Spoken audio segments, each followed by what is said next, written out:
ربنا لو مت دلوقتي حالا راضي عن نفسك؟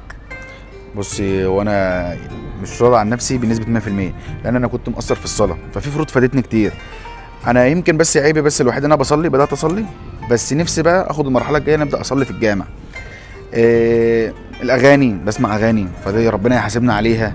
الانسيال اللي لابسه عارف انها غلط، بس انا بحاول اجيبها تدريجي، لان انا ما كنتش بصلي خالص الصراحه.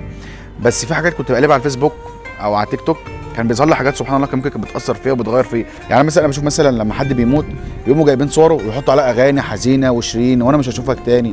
بدل ما تحط وتشيلني ذنوب وانا في قبري، حط لي مصحف في قلب جامع، حط لي شجره تضلل على حد اخد عليها ثواب، كل دير ميه اخد منه ثواب. يعني الاغاني ده بتضرني. انت مش بتعبر بحزنك بالاغاني، ما تعبرش باغاني.